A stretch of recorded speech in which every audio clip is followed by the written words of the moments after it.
victims of media killings will get justice. This was the assurance of President Aquino in his speech during the Media Nation Summit in Tagaytay City.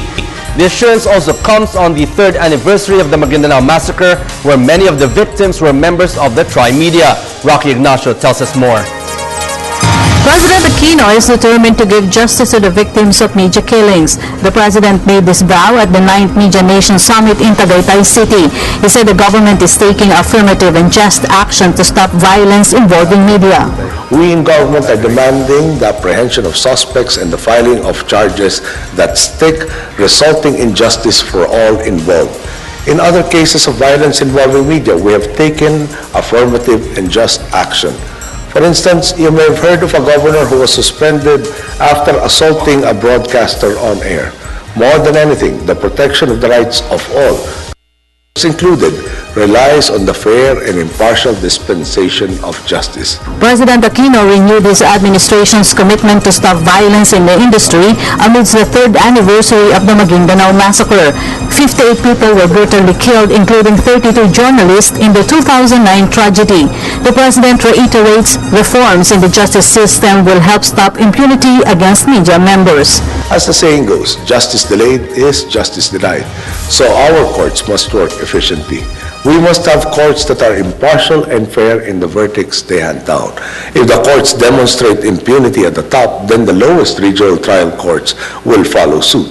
This is why I've been so focused on reforming our justice system.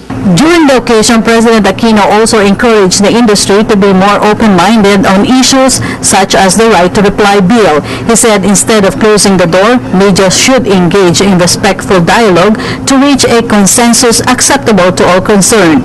As regards proposals for industry to close ranks from right of reply to libel, basic fairness should suggest that these proposals are not motivated merely by hostility to media, but that there may be cases where people are genuinely and justifiably aggrieved.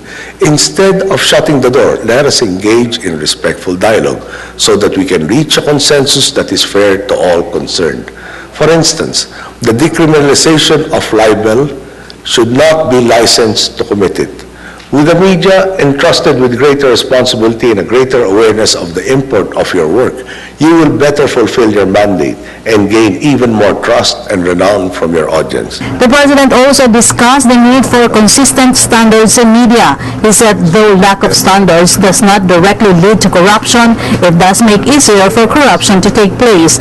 President Aquino believes proper compensation would lead media members avoid temptation for corruption. Those outside media engage you first and foremost, not on the level of the public editor, but on the level of the reporter.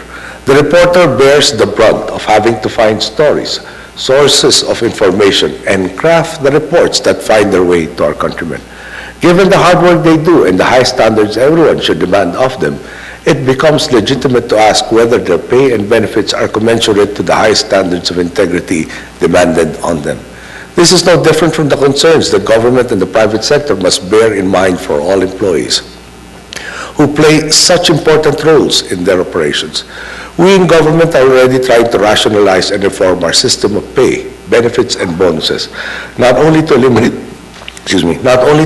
the temptation of corruption, but also to compensate our employees adequately for their work. This is a concern for all of us, precisely because we are dealing with people's lives. Present during the Media Nation Summit are members from various media organizations in print, TV, and radio. The summit intends to fight corruption in the industry. The Aquino administration from the determined to institute honesty, transparency, and accountability in government. I have always believed that the media is both the bulwark of freedom and an instrument for empowering our fellow citizens to take responsibility for their actions and achieve positive change. Right now, I have the privilege of serving the country from this position. My door is always open, and I'm here to listen to you and to work with you. I have said nothing that your own readers, viewers, and listeners have not already said themselves. For that matter, I hope you view my presence here not as that of a president, but as of someone who has read your newspapers and watched your shows long before being elected into this position, and who will continue to do so after I step down. For the People's Television, Rocky Ignacio.